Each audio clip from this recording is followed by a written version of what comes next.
Hi everyone, welcome to another episode of Unfiltered Youth. Yes, sir. Speaking to you now is Mbulelo Kote, and I think I'll just let my panelists, starting from this side, introduce themselves before we get into the topic. The name is Tafadzwa Jinga. Hello, hi, Nomsa Ngube here. Rendani Pale here. Those are the panelists for today. So the topic for today is adulting our 20s. Now, before we even get into anything, is everyone okay? Are we all alright? We are. Adulting treating you well?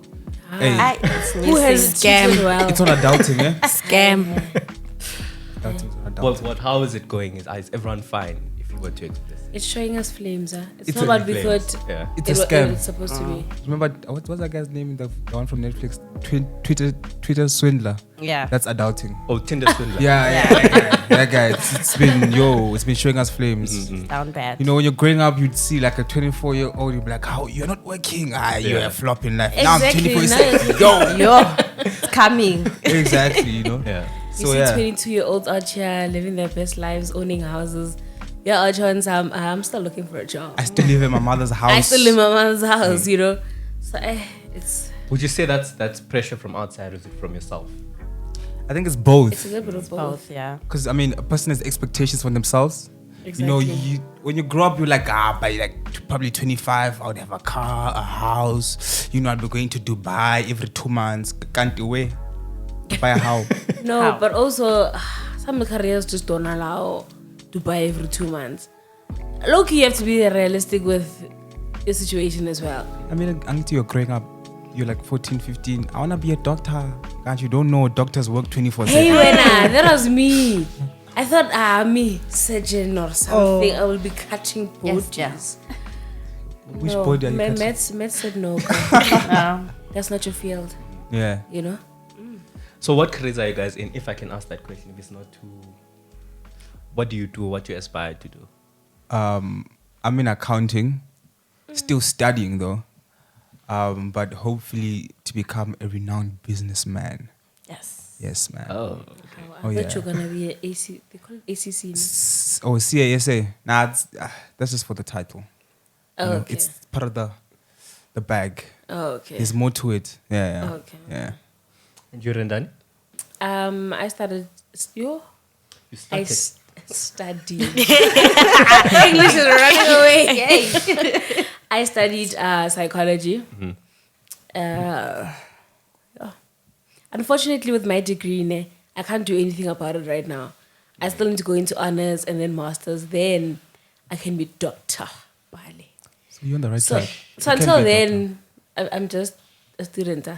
Just Student We are psychology. cruising. Ah, okay. cruising through this degree. Yeah. Okay. Well, I'm self-employed / entrepreneurship. You know, it depends what you want to call it. Apparently, there's a difference. Yeah. No, it's not what it paints out to be. Like, everyone's like, yeah, if I'm self-employed, I'm going to wake up at whatever time I want. That's a lie. It's my money and I'm not Which going to have money? any expenses. Yay. That thing is hectic. It's like, it's really hard. Like, in any aspect, finance, support. You really need support if you start your own business. But yeah, we're making it. And you? For me, I went the so-called traditional route where after school I went to study. After studying, I'm working. So I'm in supply chain logistics. Or the maths? Yeah, the maths. There's lots of Those numbers. Logistics plus maths. Those numbers, guys. So, yeah. Numbers. that's the career which I'm in. I went into it because I thought, there'd be money here, which is not exactly a lie, but I think when I want to ask you guys, when you choose your careers, were you thinking psychologists are billionaires or were you thinking accountants are billionaires? Is money an issue when you consider this career when you're growing up in your 20s? I don't know. Personally, for me, you know, like how in grade 8, probably 9, 10, 11, probably like, I want to go be an accountant, I'm not going to be a doctor. I always used to keep quiet because I didn't know. Literally, I just... You didn't know what you wanted. Yeah, no, I was just cruising through Same. life. What? Yeah, no, I feel like it was too Same. much pressure. So when it came to applying for university, I chose the subject I was good at. So I chose accounting. I liked accounting because numbers were just like easy. I applied for, I think, metal engineering, but hey, man, physics is like, bro, where do you think you're going? Which engineering? Meteorology. Metallurgical. That one. English. Hey, Yeah, hey, that one. you applied for something you didn't know, but how to say, hey, You see, so yeah, but I think I only found out in second year what I really wanted to do. Then I was like, yeah, man, I like making money is nice. I think the rush to make money when you get money in your hands, it's nice. Then I was like, why wouldn't I do this for the rest of my life? Then I guess God knowingly I was in the field that actually enables me to do what I chose to do. So it just worked out in the end. You're lucky. You're very Yeah, lucky. one of the few ones. I know. I think, or what I was taught was that with money, it's a lot. You think that you're gonna get a lot of money, and I think I was very surprised. It's a scam. The first paycheck I got, because they say you're getting paid this much, and then tax takes it, Hey, and then SARS. rent takes it, and this takes it. So I'm not sure if when you speak to younger people, when you think about careers, did you think about the tax? Did you think about all those things? No. So yeah, maybe it's just me who's only feeling it now, or I'm growing slow, or maybe you guys have experienced it as well. With me, I actually didn't grow up thinking I was going to be a psychologist, right? I thought I wanted to be a lawyer. Because in my head, lawyers had money. There's lawyers that have money. Also, watching TV kind of gave me a false narrative of how moneyed lawyers are. And then I was like, growing up, and then I realized that actually, in as much as, yes, I like talking, I like debating, I want to be a lawyer, but also there's this psychology aspect that I also wanted. And I was like, it also has money low-key. Because then you're seeing clients, you're charging 1,000 rand per hour. People are booking hours just to see you every week or whatever. Yeah. And then I got into it. And then our lecturers like her, a child. There's no money here. There's money, but there's no money. Because there's a lot of things you have to pay for. Like small things like, what do you call this thing? Toilet paper, or No, yeah, toilet paper. no, like when you go for conferences, you pay for those. Yeah, Unfortunately, it's not free for psychologists. Yeah. You pay for small things, and then eventually, really, Going with are peanuts. you really making money? You know, so it's just, but it's for the love of the profession at Yeah. this point. Yeah, that's so true. is that a true thing, or are we just saying it because There's no other option. it's I think growing up, I was always like that. Like, I was driven by passion. I wanted to be an actress, and I knew that in South Africa, acting doesn't really make that much money. And even now, in the profession I'm in, I'm driven by passion more than money. I don't really mind on the money part. So does the passion pay the bills in the future, or is it something that you want, like, you can see yourself making money from it?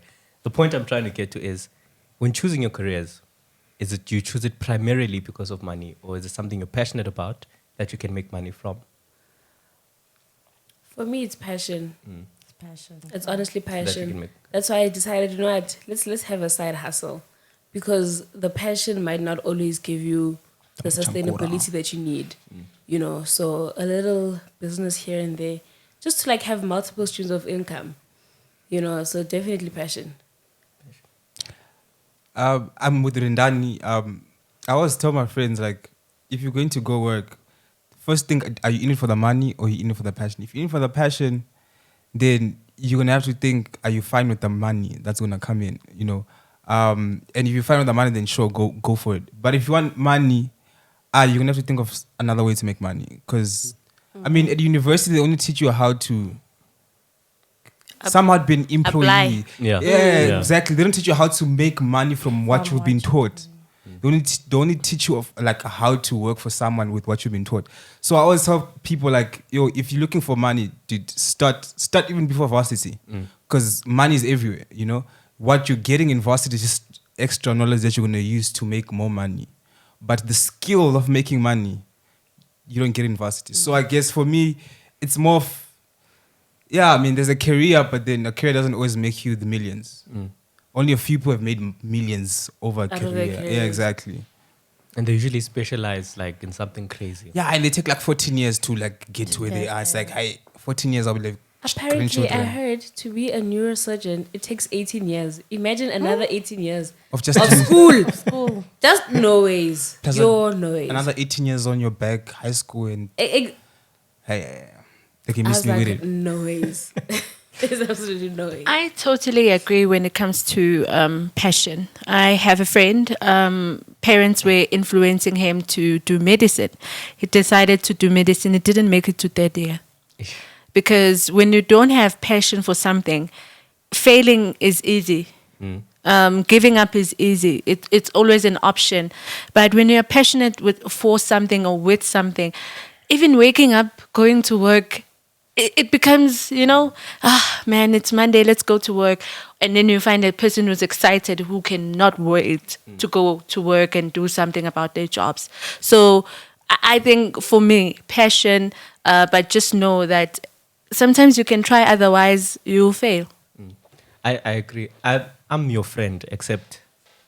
So when I was growing up, I remember telling my mom that, Mom, my dream job is to be a bus driver. And I was dead serious. Because of the simplicity of it, or because of you wake up, you drive, maybe long distances. Maybe I enjoy long distance trips. And you go everywhere, different places. Just the simplicity of it. What do you like driving now? I don't even enjoy driving that much. I'd rather be driven. It's one of my softer traits. But when I told her this, like, no, you have so much potential. Go do something. And I found myself applying for all these nice courses in university and things like that.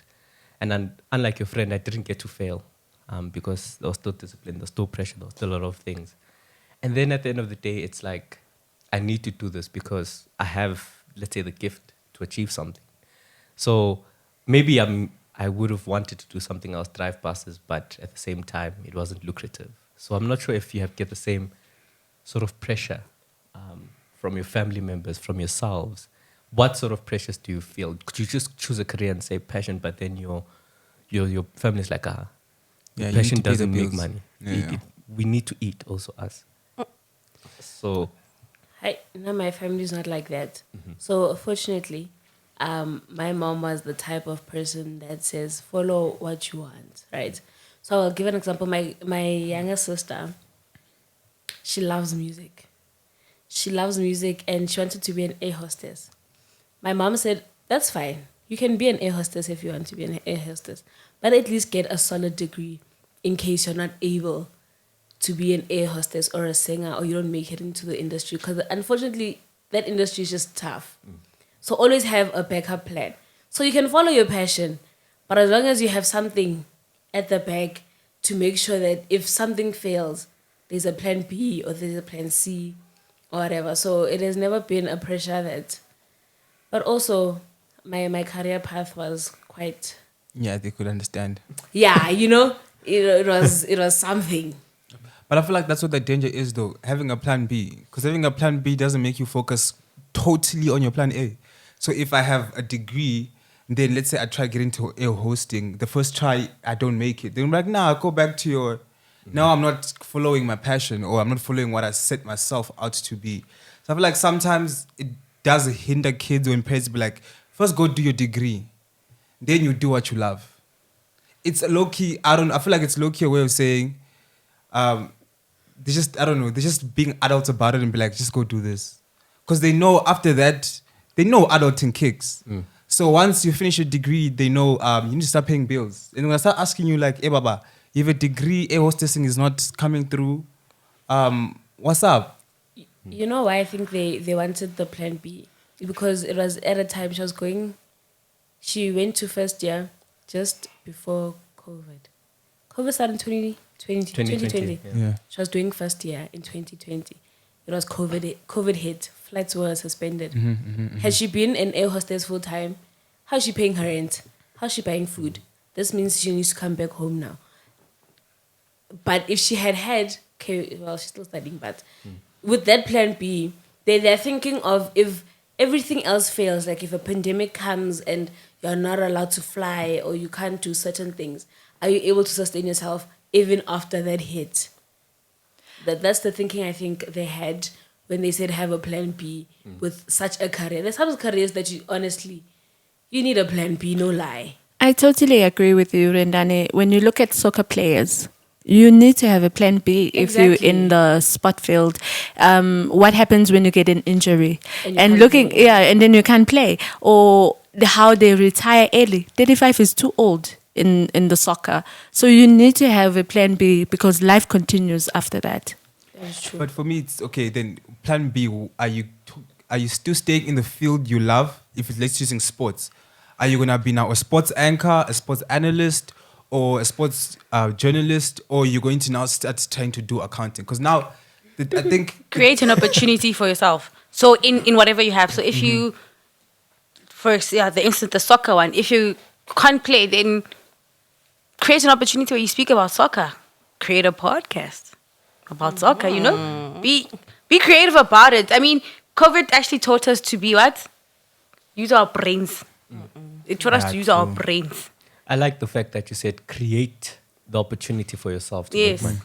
And the idea of passion versus, let's say, money, I think the discussion which I have with my brother, we often have this discussion because of the career path which he decided to choose.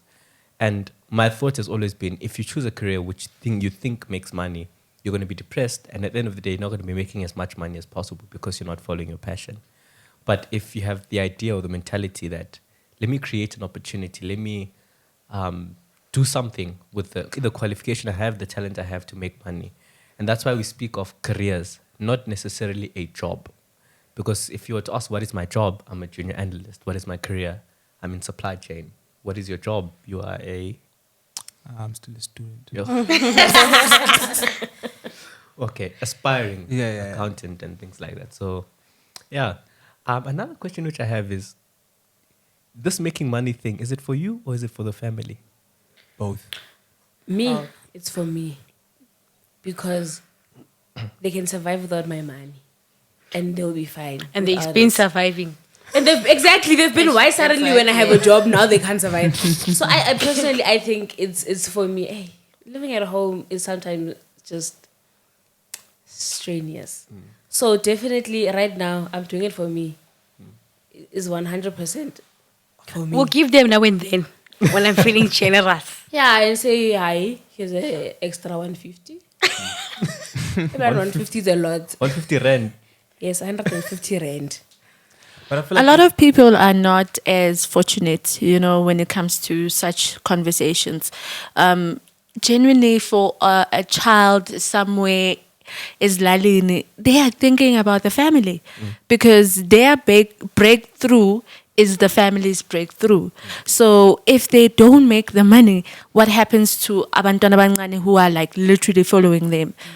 So most of the time, not everyone has the privilege of making such choices. That's true. Nomsa, what are your thoughts on this? Black tax and all.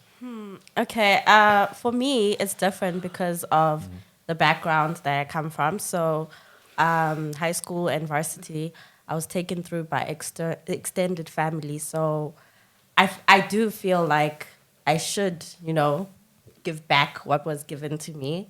And I do have a younger brother who's following after me. So I feel like I have that responsibility to take him through school as well.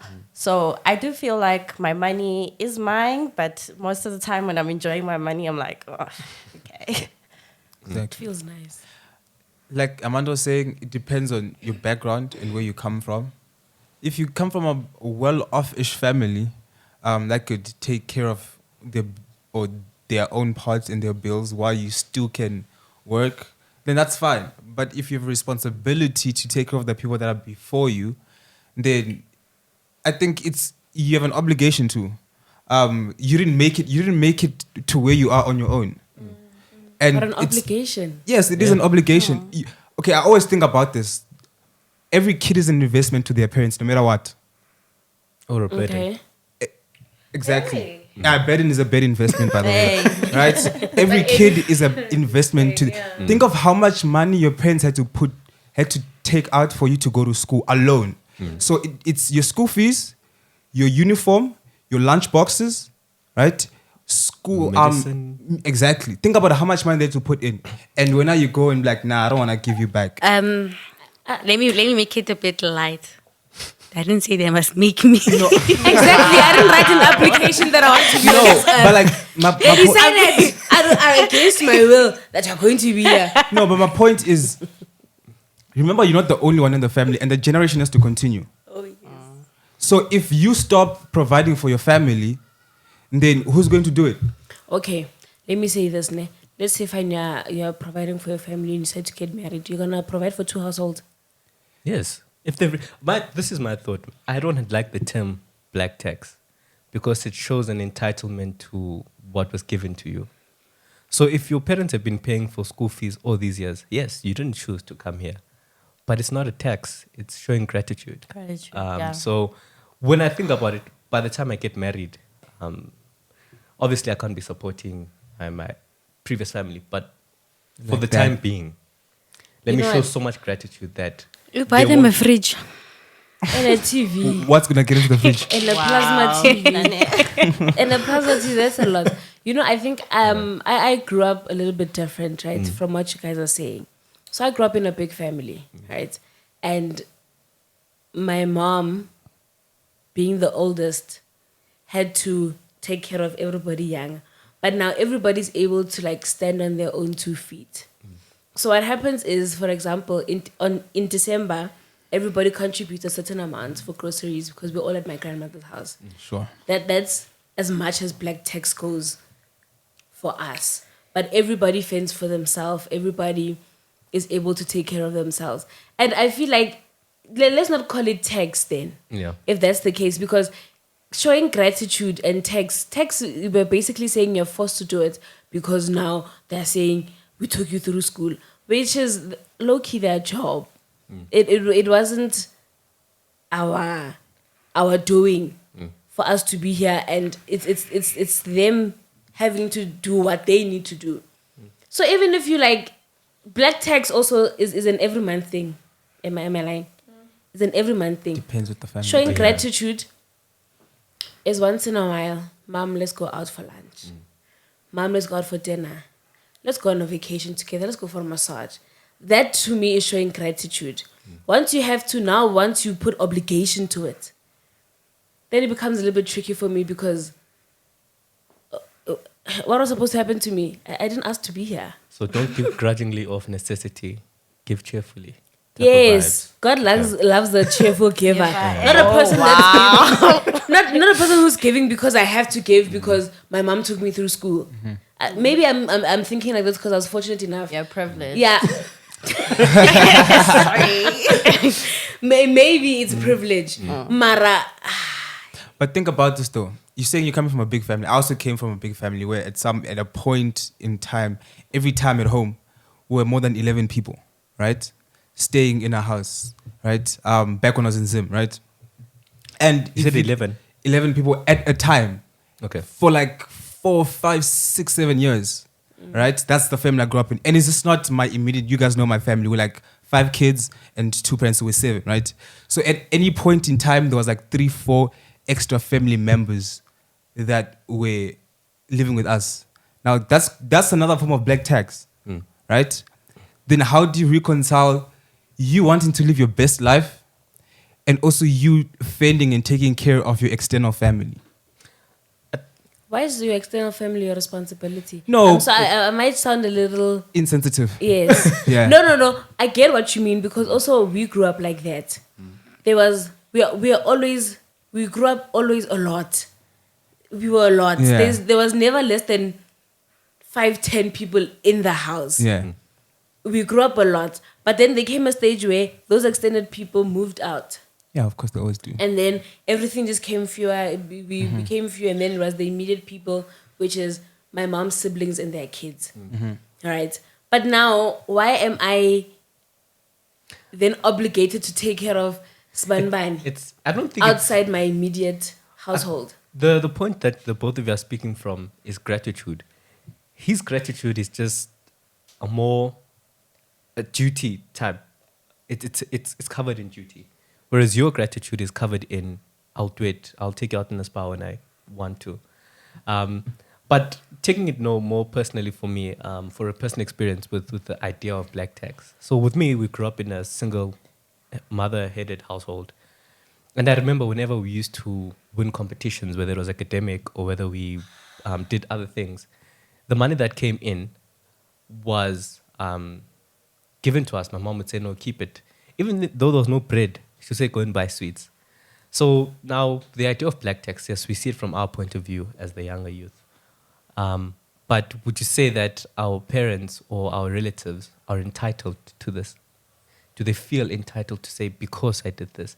And how do you handle someone who says, I watched you grow up, I changed your nappy, now give me 5,000 rand? Hey, you had a choice, huh? You see, if I feel like there's different relationships. If you didn't play a major role in my life, Yeah. you didn't take me to school, you just changed my nappies. Come on, even a stranger changed my nappies. Like Somebody at church. to someone at church just changed my nappies. Exactly. And, yeah, so it doesn't entitle you to, but it's somewhat like you're saying, gratitude. If someone does something good for you, if they ask for it back, it's only courteous for you to, to give back. And I guess that's where family and love comes into play. Because I feel like this whole black tax thing takes us away from the family orientation. Because now if it's just for me and me alone, then what are the kids that don't have the same opportunities that you're given? What do they get? What do they get? Okay, let You me see? ask this. Can I switch? I've got the question. But yeah, why you thinking? So it's just I guess that's where this whole what you're saying is that it's more family oriented than anything else. It's not necessarily an obligation to. Okay, I feel like from a guy's perspective, it's quite different. Because you have responsibility of everyone on your back as the head of the house, putting it. So you have obligation to take care of everyone. If you are flourishing and everyone else back home is not, then why did you get the money? Okay, you so know. what if- So it's a thing of, as a guy, it's a bit different because you have to take care of your family. Your family is who you are. And that's true. I think for me, I remember that the day my mom passed away, my sister was being comforted. Oh, you'll be all right, you'll be all right. They brought the two of us. You guys need to take care of your sister. Yeah. You guys need to do this. You guys need to do this. So I think maybe it's a cultural thing, and that's why maybe there's a difference in the way we view black tax. For a black person or a black male person, you provide, you protect, whether you're 5 or 58. As long as you're a male black person, you need to provide, and black tax is included in that. You provide whether you want to or not, and maybe that's why gratitude is viewed as a duty thing as opposed to cheerful giving. Cheerful will be cheerful when we die, type of thing. So I'm not sure. Another thing that we need to remember is that when someone is a cheerful giver, that means they are not expecting anything in return. Exactly. So with that said, for me, I feel like my immediate family, it's my responsibility. Extended family members, I owe you. Whenever you feel like I've tried to look everywhere I can't find, you can call Amanda. But now, let me not be your first thought. Now you must think within your immediate family before you call me. I owe you for the benefit that you did more than changing nappies for me. I do owe you for that. But if you are a cheerful giver, then you shouldn't expect anything in return. Let God shower you with his blessings. What if you're the blessing winner? Exactly. That's the thing. How- That's the Amen. blessing from God. I think no, that's the pressures that families are putting on us because now if you don't make it, the whole family is now crumbling. Hi, that's a bit unfair. This is why people are not surviving. People are getting into depression. Others are unfortunately committing suicide. You know, these things is these pressures that now all our hope is in your hands. Yeah. When do you get to then live your life for you? Maybe that's what's written in the stars. Imagine if Jesus said, "Nah, I'm not want to be a rock star. I don't want to save these people no more." For me, get me? for me, I'm glad my dad is such a logical thinker at times. I'm very glad. He said to me, I'm going to pay for the school fees and give you food and feed you. When you're done, you're on your own.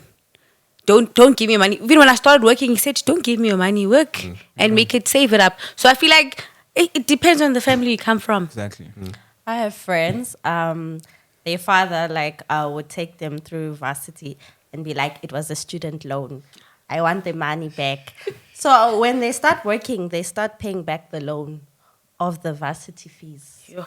Does He it was child the trying money? to teach them responsibility. That is so hectic. It's a very difficult lesson to learn, yeah? Yeah. It's a very... So, in essence, now we've spoken about pressure from family. Do you ever sit down in your room or lay down and think, if I don't do well, everyone's gonna go hungry? If I don't do well, then I'm not gonna achieve the soft life that I want. Are there certain pressures that you put on yourself that may not be necessary? I mean, for me, if I was a bus driver, after work I go and sleep, I eat KFC. That's life for me. That's what I And you was have Mkaba. Exactly. So are there any pressures that you put on yourself based either on the world or just other things? I'm not sure. Personally, for me, I call it the firstborn complex. I think I have firstborn complex, where I feel responsible for everyone in my household. So I think I was in third year or something. I was like, no, my wake up call was like, if my dad had to pass on today, who are we going to look up to? Who's going to start now paying the bills? You know? So it's that thing that got me thinking, like, if anything had to happen to this man, someone has to step up, Baba. And I can't look to my mom. I can't look to my little brother. I can't look to my sister. I have to look at me. And that gave me like, okay, now I need to be serious, because if anything hits the fan, I need to be responsible. And I think that's the pressure that gave it to me. Some people might think it's a bit unfair. Wait, give it to you or the one I for hope my yourself? dad I has gave it to insurance on myself. himself. No, like, He better have policies because wow. I mean, it's sort of a responsibility I took upon myself without telling anyone. So as a result, I just started. I think it also changed my mind, because now you start seeing things in a different way. Like, yo, I now have to start making money for myself. At least take the burden off my parents a bit. Now I stopped getting lunch money.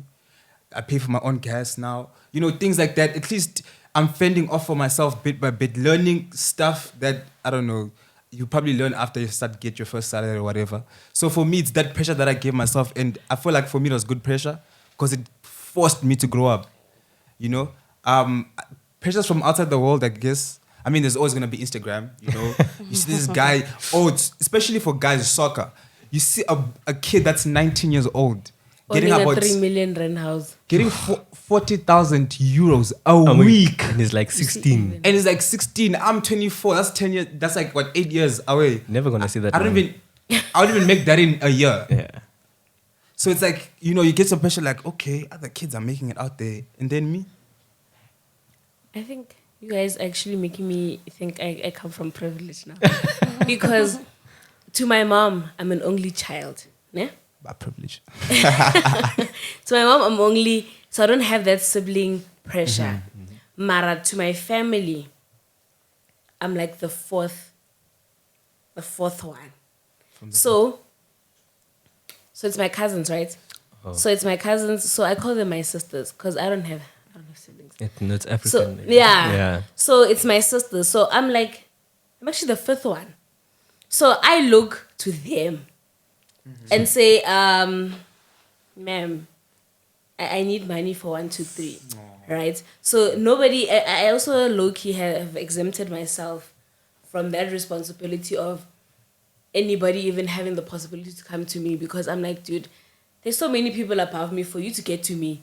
Then how bad is it for you to move 4 people above me to get to the 5th person? You understand? So I never had. Hey, yeah, no, it's privilege, eh? The realization for me. I never had those pressures of if you don't make it, you are next. You have to make it. It has always been, there's always somebody above me. There's always somebody above me. So by the time it gets to me, surely Someone should have done something. Something should have happened by the time it gets to me. So, no privilege. I know, at least be realizing it. And then Realization. I think pressure for me is maybe based on the world. this is my view for the youth. There's not necessarily a need for the amount of pressure that we put on ourselves. And maybe you guys can agree or disagree. I'll state it. So you see, let's say, for instance, a woman that you love, Tafatso, or a man that you love, seeing that we're independent women, and you want to provide, you want to do all these things, you want to make sure that they live in a nice place. But would you still think that way? Would you still want to make that excessive amount of money if Instagram didn't say you own a boat, if Facebook didn't say you can do whatever? Or for me, the pressure that we put on ourselves is from the world, not necessarily us. If you grow up under a rock and they say go and make something of your life, get transport, get a place to sleep, and you're fine. So I'm not sure. Maybe I'm too simple in my thinking. I'm a liker of things. So So naturally, before Instagram. Even before Instagram, I wanted the finer things in life. So we also had females bringing us up, my mom and my aunt. Those are independent women. They taught us independence, number one. Don't ever depend on a man. If you need to depend on a man, come back home. There's always that option. Okay. Of you can come back home if you're struggling a bit, and when you're on your feet, out. So it has never been a pressure of What you see Instagram. outside. Yeah. Okay. I learned finer things at home. Oh yes, Wena. You know, the Yeah, Woolworths lifestyle. Yes, like, You know, I learned it at home. So naturally for myself, I'm not trying to drop that standard. If anything, I want to alleviate myself from it. I don't know what grocery shop is above Woolworths. But just alleviate a little bit above what they have set at home. So that I don't get to the world and I'm like, yeah. So you like nice things from the onset. Onset, me and nice things, Same answer. same as a group. I think I'm also like Lindani. I was also afforded quite a privileged background. So I do want to live up to that same standard and even above that. But also, I think my internal pressure also comes from cultural society norms. Like, if you're the older girl in the family, there's my brother, but boys can play around and just do whatever they want to do. They kind of look at the girl and they're like, okay, you have to be responsible, you must be put together, you can't really play around and joke around. You need to, fend for the family type of thing. So that's where most of my other pressure comes from. Is that external or is it internal now? Internal. Yeah. Tafat? Or you've been speaking about pressure. I think you... Now, for me, I mean, there's always going to be pressure from the world, either from your immediate circle of friends or the wider audience, which is the world. I mean, we all follow the people we like, aspire to be, I don't know, the Bill Gates of life or whatever. Or you want to be the most famous person, or you want to be the best makeup artist, or you want to be the best psychologist. You want to be the best fitness trainer. You want to be the best supply, whatever, right? I'm trying to be, I don't know, conquer the world. And what about me? Wow, no, move on, it's gone. So there's always going to be pressures like that, of which somewhat, so it's not bad. It's not bad. I feel like it depends with how you take the pressure, and how you view yourself according to the standards you set yourself. If you're not gonna be able to achieve it like Bill Gates, because there's only one Bill Gates in the world, then you shouldn't think yourself less, that I'm dumb or I can't make it, or I'm less of a person because I couldn't reach there. No, it's just, I mean, God didn't set your plan to be that way, or you just you must accept your capabilities, So yeah, it's just that. But pressures have always been there. But I think personally for me, it's mostly pressures I make for myself. The saying, if you aim for the stars, you land in the what? No, if you aim for that sky, you land in the stars. You aim for the moon and you land on the stars. That one, right? Yeah. So if you set your standards high, even if you don't hit those standards, you're somewhere close. At least you won't be like yeah, I know I'm a disappointment, or like I didn't. And also one thing I told myself, I don't want to fail because I'd never tried.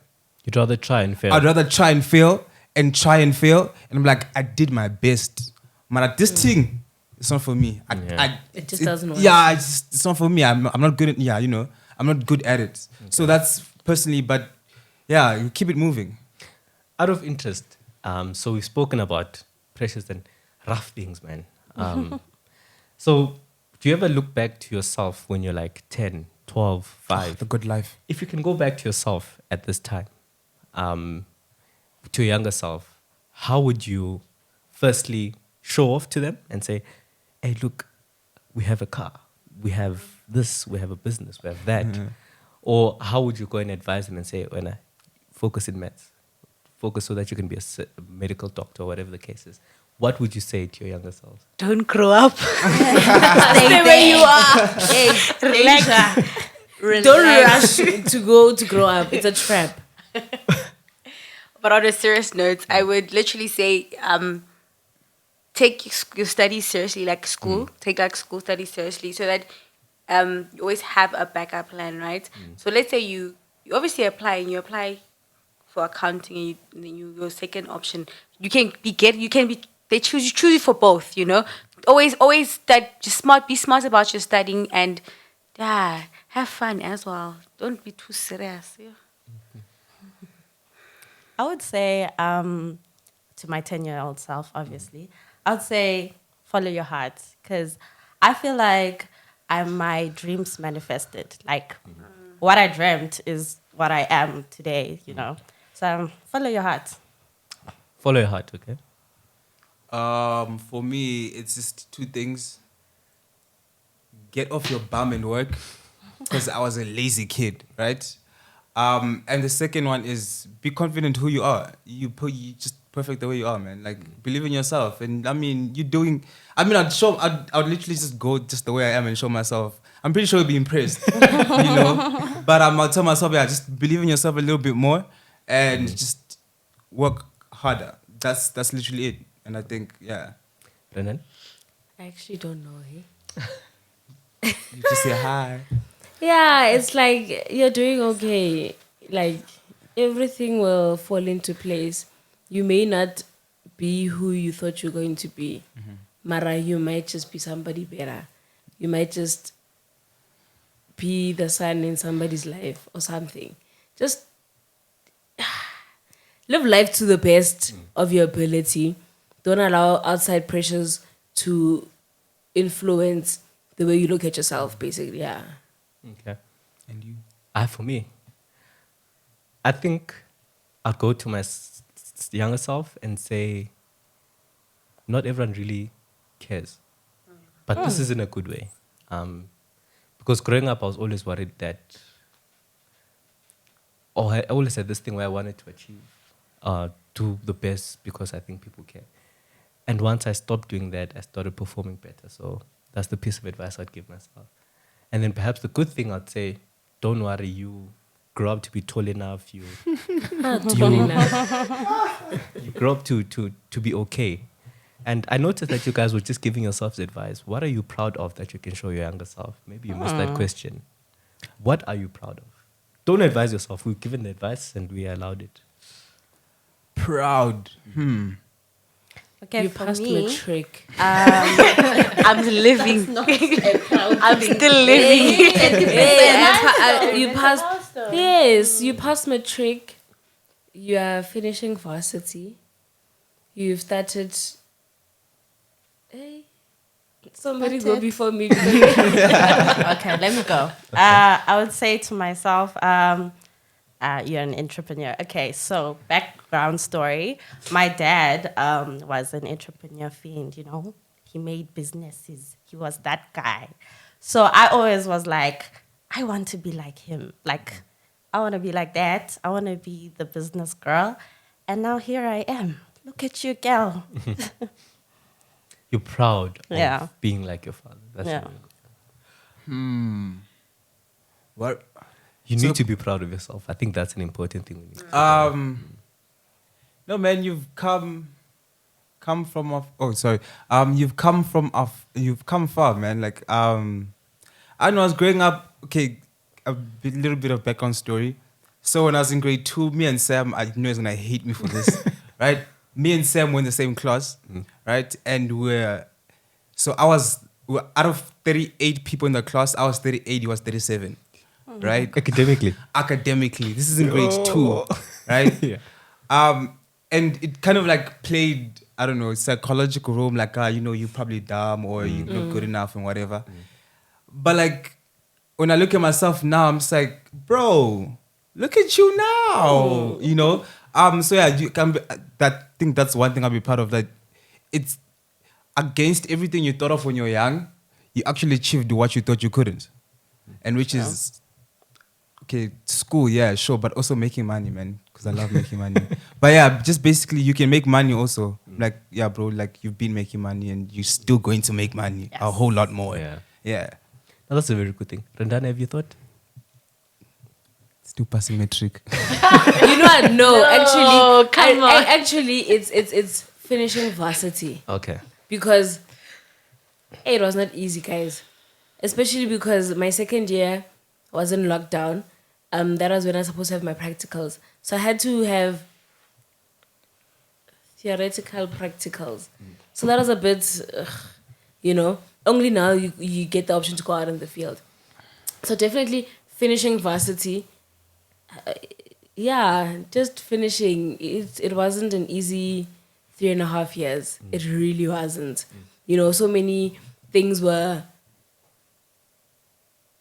So if I had allowed those things, I wouldn't have finished and been where I am today.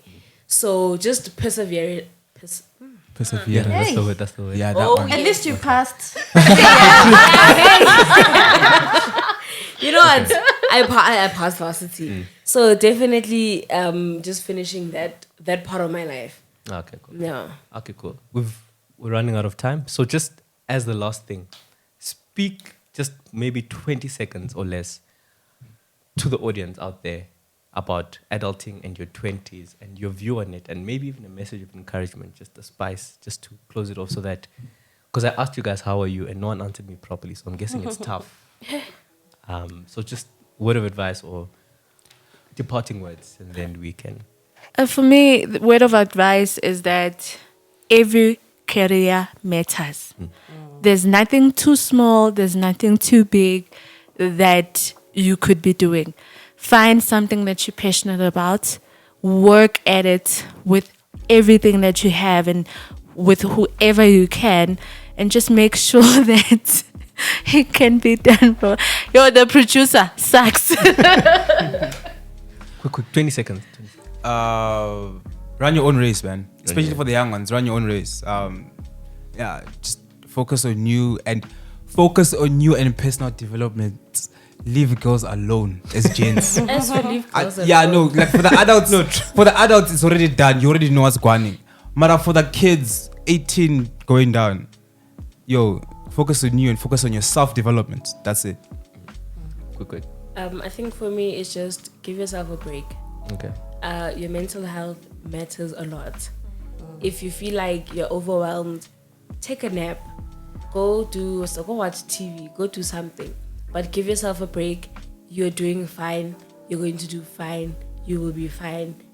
And mental health comes first. Okay. For me, quick one. Nobody really knows what they're doing in their 20s. So just literally do you and you'll make it. Yeah. And then just my word is something I heard from our head boy in Res. It says, in life, don't worry about the unnecessary things. Just believe in God and be a lekker O. And that's it. That's dope.